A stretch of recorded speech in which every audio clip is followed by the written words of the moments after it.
Johnny Dollar. 30 days had September, April, June, and November. All the rest have 31? Except... Okay, except so. Today is February 27th, so this month we get cheated at a couple of days or two. So what, and who are you? Oh, now, Johnny, after all these years? Oh, sure. Sure. Pat McCracken, Johnny, Universal Adjustment Bureau. Right, and I... Hey, you mean I sound like that over the phone? Yeah, just like one of the pallbearers at your own funeral, Pat. Okay, let's get down to business. Yeah, why not? But what's the worry about February being a little short on days this year? And every year? Plenty, because of something that happened almost 6 years ago. A case that even the famous Johnny Dollar couldn't solve. Oh, look, if you ever start adding up all the cases I haven't solved. Hey, wait a minute, 6 years ago? That's right. Bernard Margot. That's right. Barney the Bum. Yep, the chief hoodlum who died when he jumped off the Triborough Bridge in New York back there in 19... Hold it, Pat. You know as well as I do that whole thing was a phony so that big Mike Killian could collect Barney's $300,000 insurance, remember? Well, I seem to remember you spending a few thousand of the company's money trying to prove that. But I also remember you didn't even get to first base. Because I couldn't find Barney, couldn't find where he'd skip to. But if you could now, before the 1st of March, you'd save the company that $300,000. Pat, you mean you got a lead on him? Maybe. Want to come over here and talk about it? Brother, I sure do.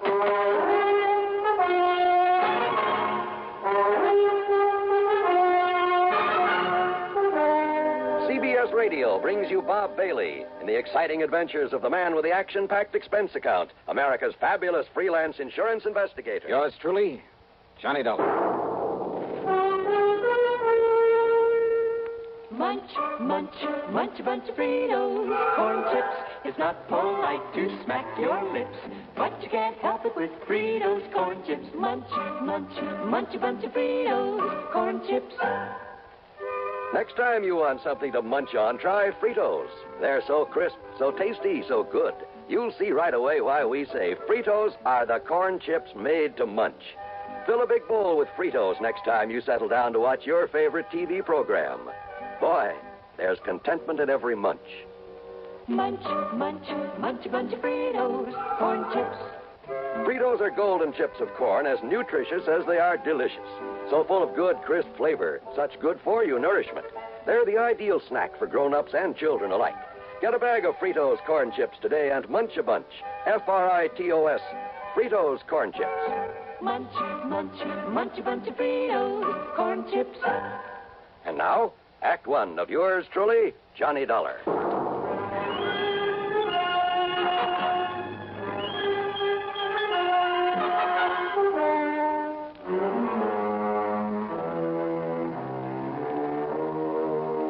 Expense account submitted by Special Investigator Johnny Dollar to the Universal Adjustment Bureau, Home Office, Hartford, Connecticut.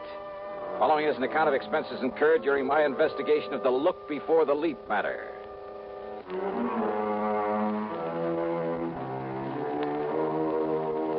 Barney Margot, Barney the Bum, a strong arm for Big Mike Killian, and his case had made me look like a fool. So, expense account item one, $1.25 for a cab to Pat McCracken's office. Now, this is one you'd really like to clean up, isn't it, Johnny? Sit down. Pat, Eastern Trust and Insurance were crazy in the first place when they issued a big policy on that cheap mobster. I know. When they let him name Big Mike Killian as the beneficiary. Well, anybody with half a brain should have known something was wrong with it. I know, Johnny. And then to top it all by waving the suicide clause. I know. The minute we found out about it, we asked them to cancel it, but we were too late. Barney Margot had apparently jumped off the bridge. And neither you nor the police nor anybody else at that time could prove that he hadn't. And just because some of Barney's clothes were found in the water, because of that phony suicide note he left on the bridge. Don't forget the witness, Johnny, the girl who saw him alone out there on the bridge before he disappeared. Yeah, I who remember. also saw something, presumably his body, topple off into the water. Mady Prescott was in Yeah, there. that's the one. And since Barney had been seen going onto the bridge but didn't show up after what she saw... So they took Big Mike Killian's word for it that Barney made the leap. That's right. Whereupon Big Mike immediately claimed the insurance. However, Johnny, Killian has not been paid that $300,000, nor will he be if you can produce Barney Margot in time. Yeah, but how much time? Well, according to the final decision of the courts, while we were fighting this payment, unless he's picked up before March 1st... Oh, are you kidding, Pat? Today is the 27th of February, and Yes. according to that little rhyme you tried to charm me with over the phone, Yes. tomorrow is the last Johnny, possible chance. Johnny, will you listen? Yeah, well... The girl, that Mady Prescott, just came back from Paris. Paris? Well, what's that got to do She with made it? a report to the police, and they passed it on to us. She says that only a few weeks ago, right there in Paris, she saw Bernard Margot. Oh? Oh. Yeah.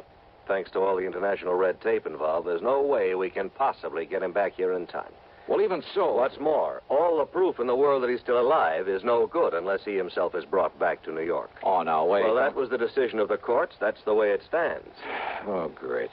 But, Johnny, if you somehow, and believe me, not only I, but the police will close their eyes to whatever method you might have to use, if you could somehow get him back here in time, well, I'm thinking about a $10,000 fee in addition to your expense account if you produce him. Nothing, of course, if you don't. Before March 1st, it's impossible. Yes, I know. So, Pat, I'm going to try.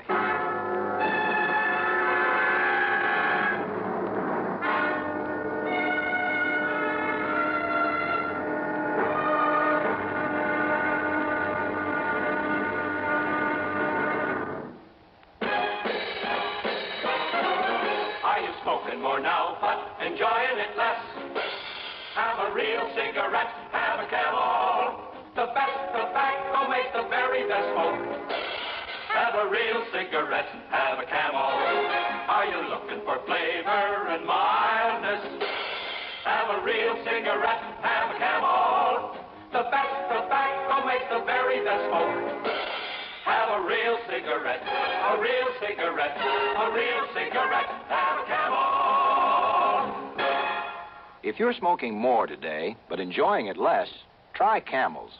The Camel blend of costly Turkish and domestic tobaccos has never been equal for rich flavor, easygoing mildness, real smoking satisfaction every time you light up.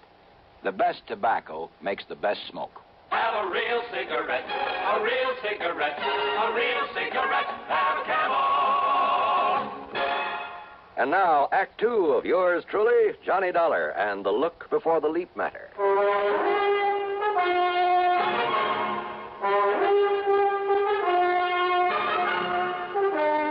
Item 2, 1050, taxi, a train to New York, and a cab to the 10th floor apartment of Miss Mady Prescott. I know, Mr. Dollar. My testimony that I'd seen him on the bridge and that I'd seen him drop off into the Well, water... that testimony, Miss Prescott, may cost the insurance company $300,000 unless I can produce Barney Margot before March 1st. Before March 1st? Yeah, and you say that you saw him in Paris. At an antique shop, run by a Monsieur Dubuisson. Dubuisson? What? Nothing. Go on. Well, I was startled, to say the least. But I'm certain it was he. Absolutely sure of it. Well, you were also pretty certain you'd seen him go off that bridge. I know, but I must have been wrong at that time. So you could also be wrong now. I know. But it's the only thing I have to go on. And you know, since you mentioned that name Dubuisson... Well, thanks very much, Miss Prescott.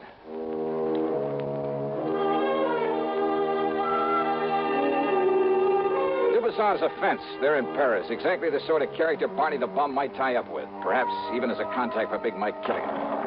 As I stepped into the self-service elevator to get back to the street, I wondered. But I didn't wonder for long about anything. Okay, Jimmy, push that stop button. Yeah, sure, Milford. Between floors. Yeah. All right, what's the idea? Johnny Dollar, huh? Maybe. So there's only one reason you'd be calling on the Prescott date. What of it? Big Mike didn't like you interfering when poor Barney died. He don't like it now. Oh, well, that's just too bad. In fact, he don't like you. Now, Jimmy, come on. No! Yeah. Now, James, leave us dump this stiff in the basement. It was the building superintendent who found me there in the basement, got me back on my feet again. Item 3, 10 cents for a call to one of the transatlantic airlines. Item 4, $31 for a cablegram. Then item 5, $1 for a cab to the 18th Precinct headquarters, my old pal Randy Singer. Sure, Johnny. A couple of Big Mike Killian's boys. Must have been. You want me to have them picked up? No. Only I warn you, Killian will have an alibi for him, sure as gun. Don't worry about him. I'll take care of that pair myself. Well, now, Johnny. And, Randy, all I ask is that you stand by until I get back here from Paris. Paris? Yeah, somehow I got to perform a miracle. I got to bring Barney Margot back here before March 1st. Today's the 27th. That means I have until midnight tomorrow night. So long, Randy. Johnny, wait a minute. Sorry, but every second counts, and I just have time to catch a plane. Hey, Johnny, listen. So long, baby, and wish me luck. I'm going to need it.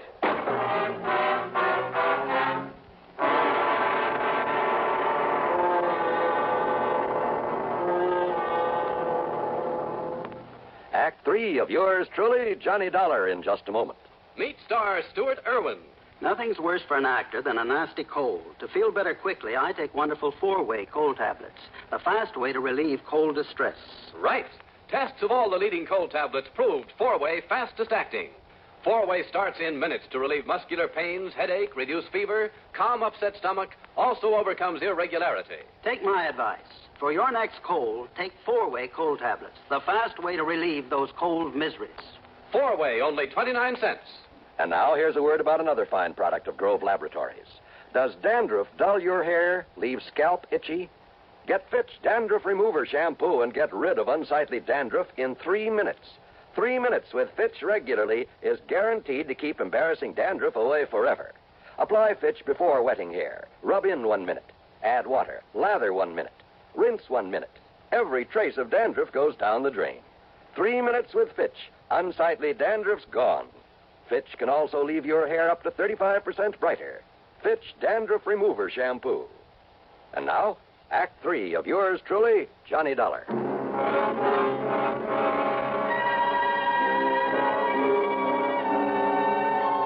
Item 6, $420 for a plane ticket to Paris. When we landed at Orly, I put in a call to Louis de Marsac, who calls himself a Chagris. If anyone in all of Paris knows the underworld, believe me, it's the Gray Cat. But I got no answer.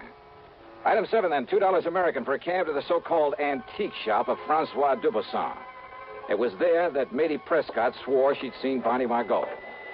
I knew better than to expect any real help from him, but he was my only chance, and time was running out. Ah, bonjour, monsieur. Qu'est-ce que vous devez... Ah, Monsieur Johnny Dollar, the meddling American. That's right, Dubuisson. And to what does the fair city of Paris owe the honor of your presence, eh? Bernard Margot. Margot? That's right. I want to know where he is, where I can find him. Now, by what could you possibly think I might know this Bernard Margot? Oh, Doc, don't start beating about the bush. And do you think that I would tell you anything of him if I did? Now, look, Dubuisson. I have not forget the trouble you have made for me when you last come here. No. Maurice. Maurice. Monsieur. Oh, no, you don't. Just stay where you are, Maurice. Pardon? Monsieur Dollar. I suppose this gorilla's your bodyguard? Not at all. Well, if he tries to get rough, or you try any tricks, Dubuisson. You are a smart man, Monsieur Dollar, but also a fool. Yeah? Maurice, you have my permission to leave now to arrange the funeral of your friend. Ah, bien. You see, your alarm was for nothing. Okay. But now, about this Barney Margot. I told you I knew nothing of him. And even if I did, do you forget, monsieur, that you have no authority here in France? Now, you listen. In other words, why do you waste your time when you know that all you will learn from me is nothing? Threats, even the promise of a bribe got me nowhere. So I left him, and again I put in a call to Louis de Marsac, my underworld contact. This time the line was busy, at least it meant he was home. So item 8, $3.20 American for a cab to the dingy little apartment at the far end of the Rue de Pas de la Mule. It's one of the most disreputable-looking buildings in the whole city. Dirty, squalid, falling apart at the seams. And, of course, Le Chagris had to live at the top of 4 long flights. When I finally got up there, feeling slightly winded, I noticed that his door at the end of the gas-lit hallway was half open. And I could see him inside, lying on the floor, the telephone dangling beside him. Hey, Louis. De Marsac. Ah. Huh? Bien. Maurice. Vous, monsieur. Oh.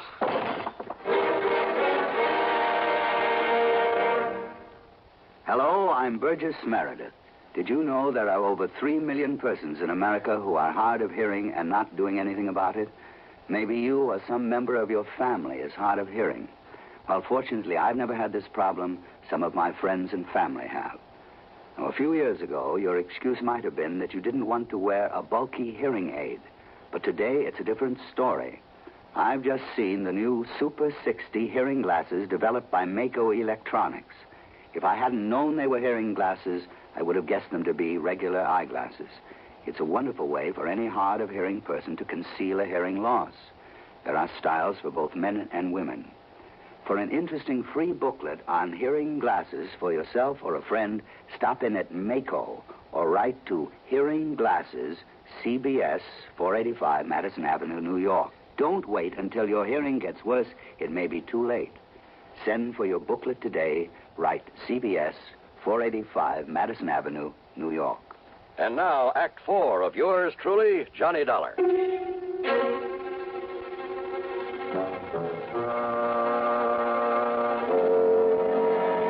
Only my sudden arrival had kept Maurice from killing Louis de Marsac. It got me that clout on the head. But Maurice was gone now. After working over Louis for a few minutes, pouring some cognac into him, he finally came around. Oh, Monsieur Dollar. Yeah, that's a stem, Louis. Just let me help you up here on this couch. Oh, but so much pain. Yeah, you really got it, brother. Only for you, my oldest, my dearest friend, would I suffer so? Yeah, here, take another slug of this. No, alas. Even that will not mend my broken head. Would a couple of $100 American help? Eh? Oh? Did you get my cablegram? Oh, oui. And I found him for you. Barney? Where? It is worth perhaps $500. $300. But, Monsieur... Okay, $350. Where is he?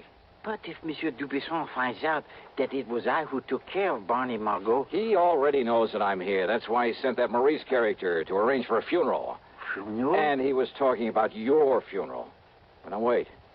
You say you've taken care of Barney the Bum? It would perhaps be worth a little extra if I were to have him all tied up and waiting for you. What? Listen, if you can actually deliver him to me, I'll give you $1,000 right now. But I can, Monsieur. Where is he? And perhaps $2,000 if I've arranged a way to get you both out of the country, back to the United States, without anybody knowing about it. Yeah, $2,000. I'll cable it to you if I can get him back to the States before midnight tonight. Oh, before midnight, you say? New York time. Well, we can try, Monsieur. Good. Now let's get going. But first, perhaps I'd better accept the $1,000 just in case. All right. All or nothing. $2,500 if I make it. Then come. First, we get Barney out of the closet here. Out of this closet here in your room? But of course. Well, I'll be. And then we drive to the airfield where the plane is waiting for you.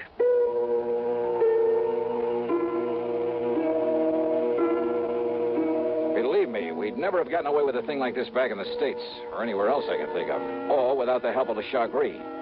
After making sure that Barney was securely bound and gagged, we piled him into a car that de Marsac said was his, only I doubt it. We headed westward through Versailles to the city of... Well, maybe for diplomatic reasons, I better not mention the name of it. Anyhow, their little airport was an old amphibian plane waiting for us. This time it was the pilot I had to haggle with, $7,000 for the trip. But there were $300,000 at stake. Item 9 for a transatlantic call to Randy Singer in New York. No, listen, Johnny, this is too wild, too crazy. You got the ID for this plane? You've written it down? Sure I have, but Johnny... And all you have to do is get us a clearance to land, if we make it. You're out of your mind. This stunt could cause an international incident that even the United Nations couldn't... You want Barney the Bum, don't you? Well, of course we do. Then I'll lay him right in your lap if you'll hang up the phone so that we can make our takeoff. Johnny, listen to me. Randy, I haven't got any more time to talk, because if I don't get Barney back there before midnight tonight... No, Johnny, no, listen. See you in New York. I hope.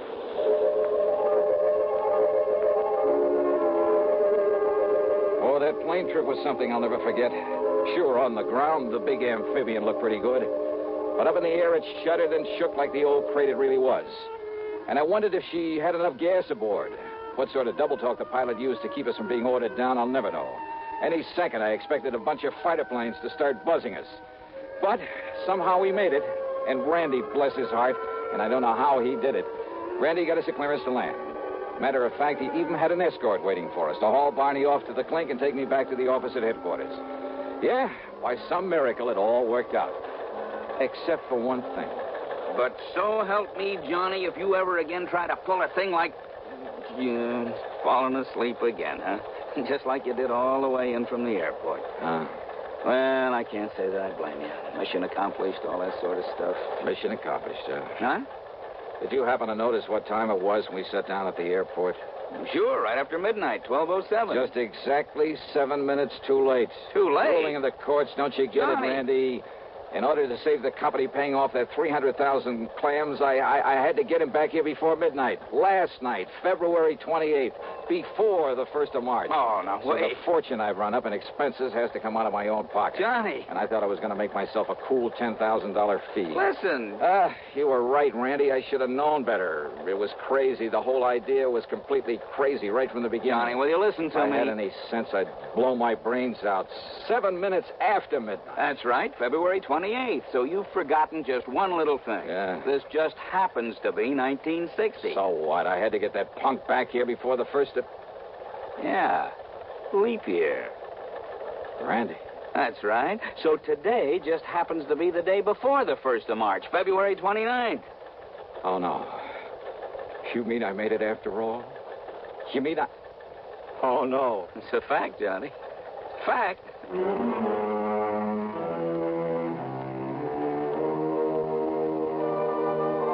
You know something?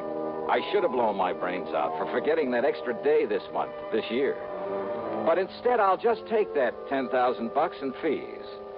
As for the expense account, hold your hat. $9,571. Yours truly, Johnny Dollar.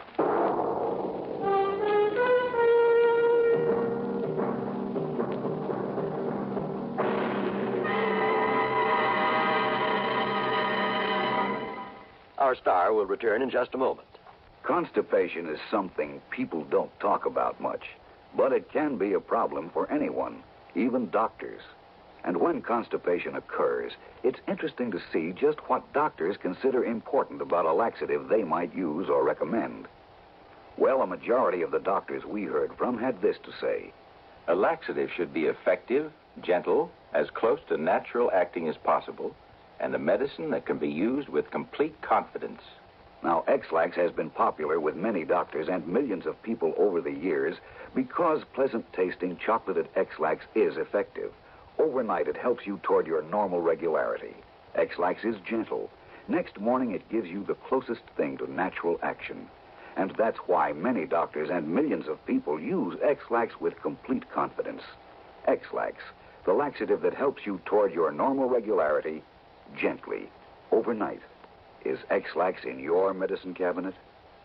Now, here's our star with something to think about. On account of its Brotherhood Week, Johnny? John, it's a thought for this week and every week, and it's simply this. In my job, I run across all sorts of people, both the right guys and the wrong ones. And this much I'm sure of. A crook is a crook in any place, in any language. He's just no good. But an honest man, a man who respects the law and the rights of his fellow humans, regardless of his hue, his origin, or his accent, well, believe me, that one is yours truly with Johnny Dollar.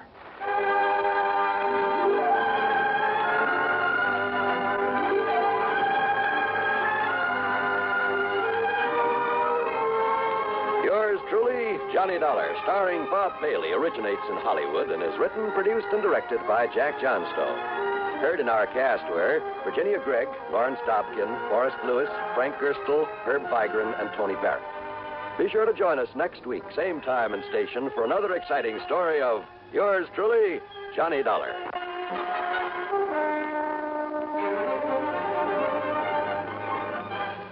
This is John Wall speaking. Listen next to Suspense on the CBS Radio Network. Hiya, folks. Jimmy Durante, in person. And I'd like to tell you about some of the things that's close to my heart. Well, Jimmy, I'm sure one thing that's close to everybody's heart is the Heart Fund. And that's especially true today, Heart Sunday. Hey, that voice sounds very familiar. Well, it should, Jimmy. It's me, Gary Moore. That's who that is. Junior. Yeah, I thought I'd help you tell the folks how important Heart Sunday is.